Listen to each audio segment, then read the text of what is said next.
China hasn't just built impressive infrastructure. China has built the impossible. Right now, China operates over 25,000 miles of high-speed rail.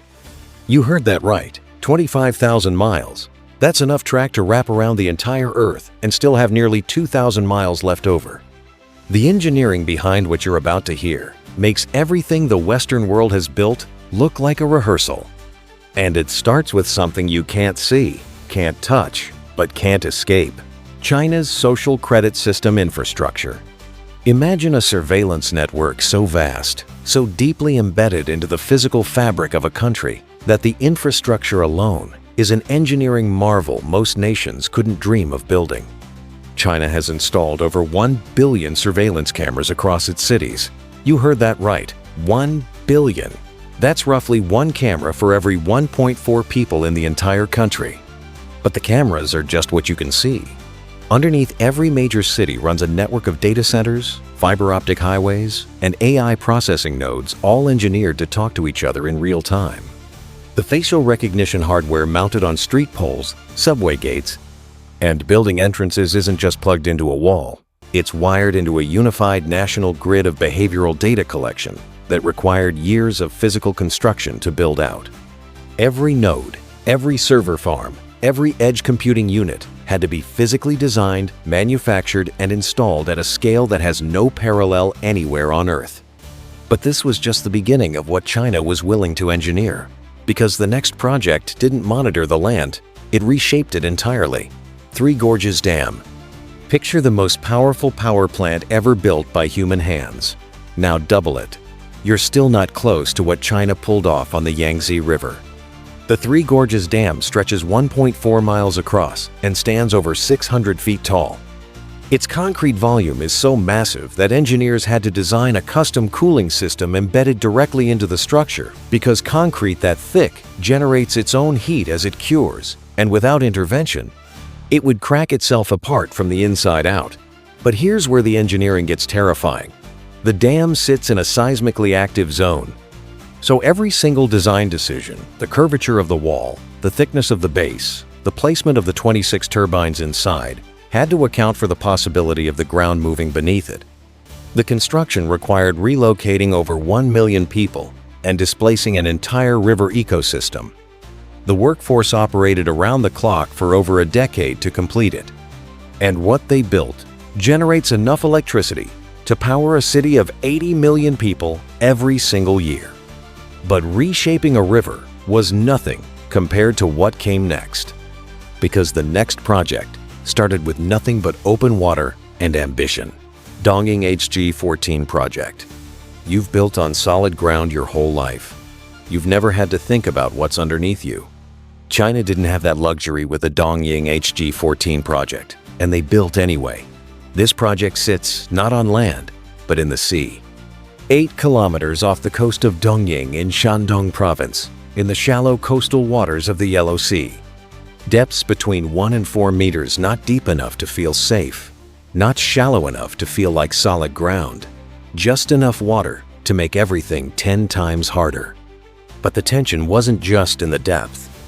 Engineers had to design a foundation system capable of surviving the open ocean waves, tides, strong winds, and something most people don't think about: seasonal sea ice.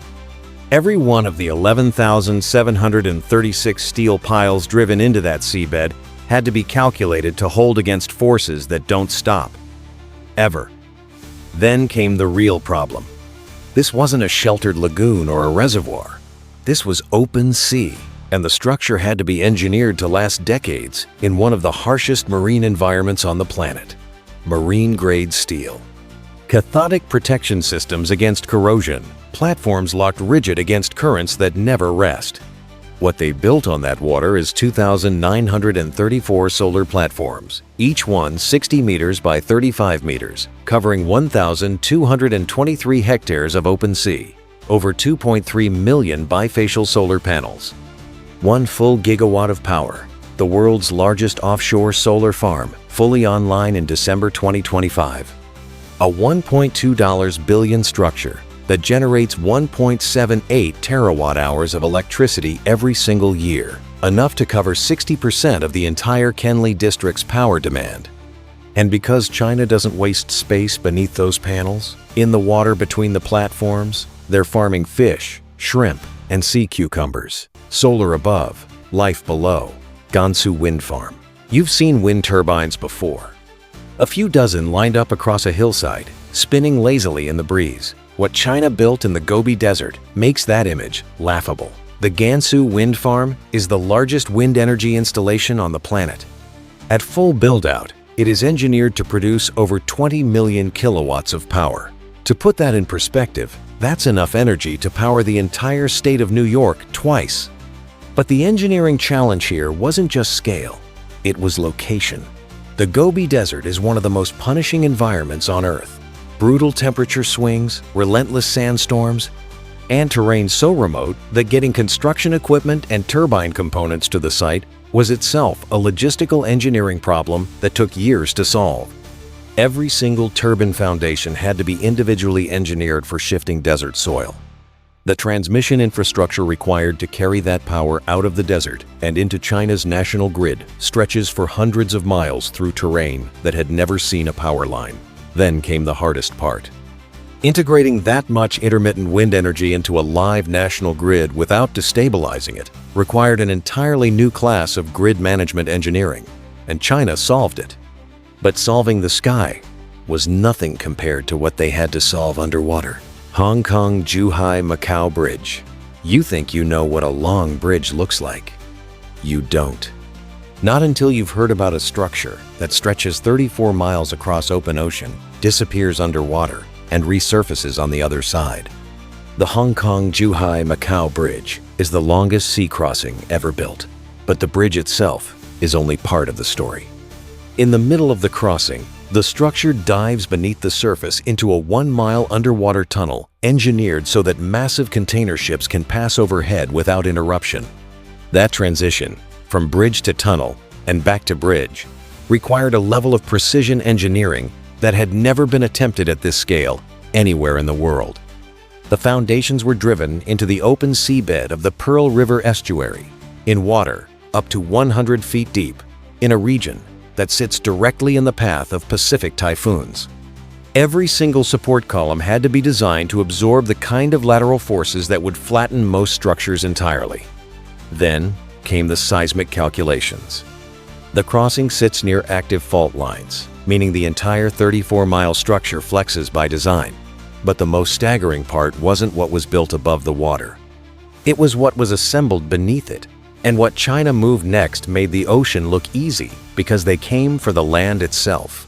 South-North Water Transfer Project. You turn on a tap and water comes out. You've never once had to think about where it came from or how far it traveled to reach you. In China, the answer to that question is one of the most staggering engineering achievements in human history. The South-North Water Transfer Project is the largest water diversion system ever constructed. It moves water nearly 800 miles from the water-rich south of China to the arid, drought-stressed north through 3 separate routes, each one a megaproject in its own right. But the engineering tension here is almost incomprehensible. One route required tunneling directly through the Qinling mountain range, one of China's most geologically complex and seismically active mountain systems. Engineers didn't just drill through rock. They navigated shifting fault lines, unpredictable groundwater pressure, and underground temperatures that pushed construction equipment to its absolute limits. Another route runs entirely on aqueducts and inverted siphons, structures that carry water uphill by first dropping it underground and using pressure differentials to push it back to the surface on the other side. The earthworks alone involved moving more soil than was displaced during the construction of the Panama Canal. You heard that right. But moving water across a continent was just the warm-up. Because what China built next defied gravity in a completely different way. CCTV tower. Most skyscrapers go up. That's the whole idea. You stack floors, you reach for the sky, and gravity does the rest of the work for you. China looked at that logic and threw it out completely. The CCTV tower in Beijing doesn't go up. It goes up, bends sideways, reaches across 240 feet of open air, and connects to itself in a continuous loop. It is one of the most structurally irrational forms ever deliberately chosen for a building, and that was exactly the point. The engineering problem that loop creates is almost sadistic. When two towers lean toward each other at an angle and are connected by a massive cantilevered overhang, every force that acts on the structure, wind, gravity, thermal expansion, acts differently on every part of the building simultaneously. There is no uniform load path. Engineers had to design a diagrid steel facade, a diagonal grid of structural steel embedded directly into the skin of the building because the exterior itself had to become part of the load-bearing system. Then came the construction sequence. The overhang couldn't be built from below. It had to be extended outward from both towers simultaneously, balanced like a scale, until the two sides met in midair and were locked together in a single explosive welding operation. One miscalculation, and the whole thing comes down. They didn't miscalculate. But as jaw-dropping as it is to engineer a building that bends back on itself, China was about to stack something even more absurd on top of two towers that had no business holding it. Studio City, Macau. You've ridden a Ferris wheel before. At a fairground? Maybe on a pier somewhere? Now imagine that same Ferris wheel, except it's a figure eight. It weighs thousands of tons, and it sits on top of two skyscrapers over 300 feet in the air. That is exactly what China built at Studio City, Macau. The figure-eight Ferris wheel suspended between the two towers of Studio City isn't decorative. It is a fully operational ride, and every rotation of that wheel sends dynamic loads constantly shifting, constantly changing directly down through the towers beneath it. That means the two towers weren't just designed to hold a static weight on top. They were engineered to absorb a moving, rotating, load-shifting machine operating continuously above them. The structural transfer system connecting the two towers had to be designed as a single unified load path, meaning both towers effectively became one structure, locked together at the top so that the forces from the wheel could be distributed across both simultaneously rather than overwhelming either one individually. Then came the construction problem. You can't crane a fully assembled figure-eight Ferris wheel onto the roof of two skyscrapers. It had to be built in place, piece by piece, hundreds of feet in the air. And it had to be perfectly balanced before a single gondola ever turned. But balancing a Ferris wheel in the sky was just a warm-up for what China twisted into existence next. Canton Tower. You've seen tall structures before. Towers that go straight up, braced against the wind with sheer mass and rigid steel frames. China looked at that approach and decided the most structurally efficient thing a tower could do was twist. The Canton Tower in Guangzhou stands over 2,000 feet tall, but it isn't a solid column. It is a lattice of steel columns and rings that spiral around each other in a hyperboloid form, meaning the entire structure is narrowest in the middle and wider at both the base and the top. That hourglass shape isn't aesthetic. It is pure structural logic. Here's the tension that shape creates.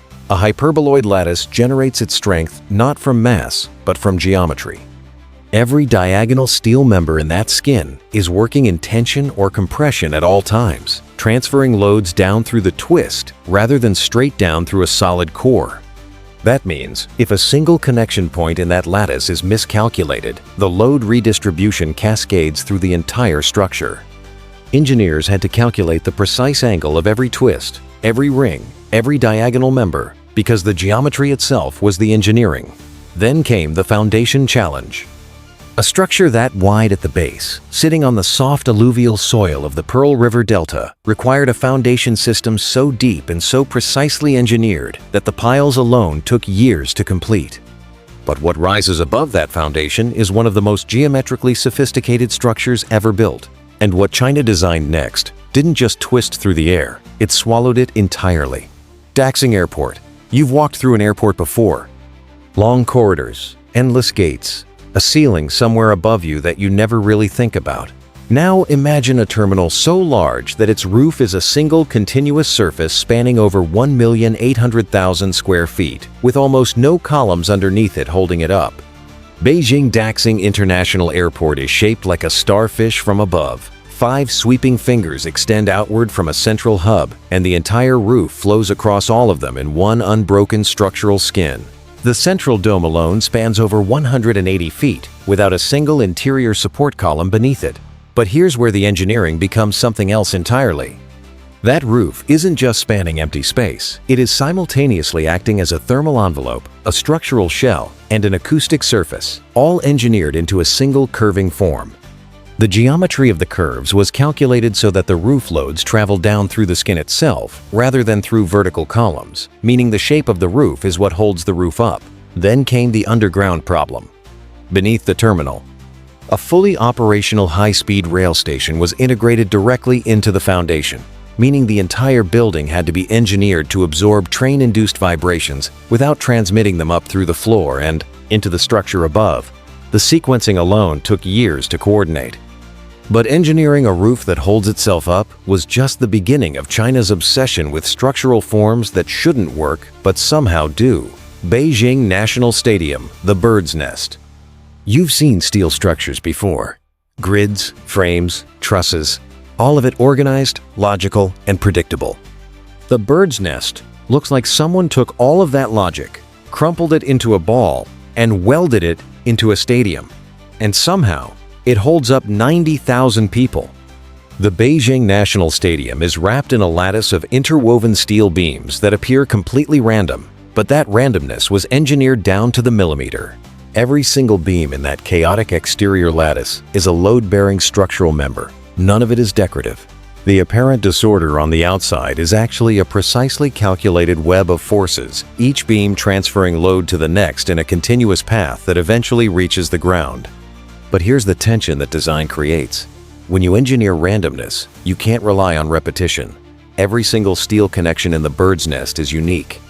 There are no identical joints anywhere in the entire structure, meaning every one of the 110,000 tons of steel used in construction had to be individually fabricated, individually positioned, and individually welded into place. Then came the inner bowl problem. The seating structure inside the stadium is entirely separate from the outer steel lattice. The two never touch. They sit side by side, independently engineered, sharing nothing structurally, so that the outer shell can flex under wind and thermal load without transferring a single force into the seating below. Two buildings in one, neither one touching the other. But China wasn't finished engineering stadiums that defied expectation, because the next one didn't just defy expectation, it bent the horizon itself. Longgang Stadium. You've just heard about a stadium wrapped in deliberately engineered chaos. Now imagine the opposite, a stadium where every single surface flows in one continuous, unbroken wave. No sharp edges, no visible structure, just a roof that rises and falls like the surface of an ocean frozen mid-motion. Longgang Stadium in Shenzhen is defined by its roof. A long-span canopy that sweeps across the entire seating bowl in a single curvilinear form, rising at the edges, dipping at the center, and cantilevering outward over the stands, with no external support columns breaking the sightline from any angle. But that waveform creates a structural problem that flat or domed roofs never have to solve. A continuously curving surface carries loads in multiple directions simultaneously, meaning the engineering team had to trace every possible load path through a geometry that changes direction constantly. Wind doesn't hit a wave roof the way it hits a flat one. It creates uplift in some zones and downward pressure in others at the same time. Then came the fabrication challenge. Every single steel element in that canopy is a different length, a different curve, a different angle. There is no standard section anywhere in the roof structure. Every piece was custom. Every connection was unique. Every weld was one of a kind. And what China assembled next made a wave roof look simple because they didn't just shape a building, they built an entirely new island to put it on. Hainan Flower Island. You've heard of land reclamation before. A little dredging, some sand, a few years of settling, and you've got yourself a new piece of ground. What China built off the coast of Hainan Island was something categorically different. They didn't reclaim land. They engineered an entirely new landmass from the bottom of the ocean up. Hainan Flower Island sits in open water, exposed to the full force of the South China Sea. Before a single building could be designed, before a single foundation could be poured, China had to create the ground itself. That meant dredging millions of cubic yards of seabed material, depositing it in precise layers, and compacting it to a density that could actually support the weight of a city. But here's where the tension becomes almost absurd. reclaimed land doesn't behave like natural ground. It settles unevenly, shifts under load, and is devastatingly vulnerable to liquefaction during seismic events, where the ground essentially loses its solidity and behaves like a liquid under pressure. Every foundation on Flower Island had to be engineered not just for the weight of the structure above it, but for the possibility that the ground itself could momentarily stop being solid. Then came the coastal engineering challenge. The island sits directly in the path of South China Sea typhoons, meaning the entire perimeter had to be armored with a system of seawalls, breakwaters, and revetments designed to absorb wave energy that can reach heights of over 30 feet during storm season. They built a city on water, armored it against the sea, and engineered the ground beneath it from scratch. But building a new island was still a single point on a map. What China built next connected the entire country. High-speed rail network. You've taken a train before. Maybe it was fast. Maybe it was comfortable. It was nothing like this. China has built a high-speed rail network so vast, so precisely engineered, that it has fundamentally changed what human transportation looks like on a planetary scale. Over 25,000 miles of dedicated high-speed track. You heard that right, 25,000 miles. The entire United States interstate highway system spans just under 48,000 miles, and it took America over 50 years to build it. China built its entire high-speed rail network in under 2 decades. But the engineering challenge isn't just distance, it's precision. At 350 miles per hour, the margin for error in track alignment is measured in fractions of an inch. A deviation that would be completely unnoticeable on a regular railway becomes a catastrophic instability at that speed. So, the vast majority of China's high-speed network isn't built on the ground at all. It runs on elevated viaducts, engineered to maintain near-perfect geometric alignment regardless of soil settlement, temperature expansion, or seismic movement beneath them. Then came the mountain problem. Significant portions of the network cut directly through mountain ranges, requiring tunnel boring at a scale and pace that shattered every previous record in underground construction. Some tunnels stretch over 30 miles through solid rock, bored simultaneously from multiple headings to compress construction timelines that would otherwise span generations. And the entire network, every mile of viaduct, every tunnel, every station, had to be engineered to tolerances tighter than almost any other construction discipline on Earth. But even that level of precision couldn't prepare you for what China suspended over a canyon so deep, the bridge towers vanish into the clouds below you. Duge Bridge Beipan River Bridge. You are standing on a bridge. Below you, there is nothing but clouds. And somewhere beneath those clouds, 565 feet down, is a river you cannot see. The Duge Bridge is the highest bridge on Earth. It spans the Beipan River Canyon in Guizhou Province, connecting 2 mountain faces so far apart and so far above the valley floor that the engineering problem wasn't just how to build a bridge, it was how to build one when you can barely reach the construction site. Both concrete towers had to be constructed simultaneously from opposite sides of the canyon, rising from foundations anchored into near-vertical cliff faces at extreme elevation. The cable stay system that holds the deck in place had to be tensioned with surgical precision, because at that height, wind behavior in the canyon is unpredictable, turbulent, and unlike anything engineers encounter at ground level. Then came the construction sequencing problem. You cannot build false-work temporary support structures across a canyon that deep. So the deck had to be extended outward from both towers simultaneously, cable by cable, balanced against the wind, inching toward the center, until the two halves finally met over nothing but 565 feet of open air. And they connected perfectly. You just heard about 1 billion surveillance cameras, a dam that generates power for 80 million people, a bridge that disappears underwater, a railway network that wraps around the Earth, and a bridge so high the river below it is hidden by clouds. This isn't ambition. This is a different category of human capability entirely, and the gap is only getting wider.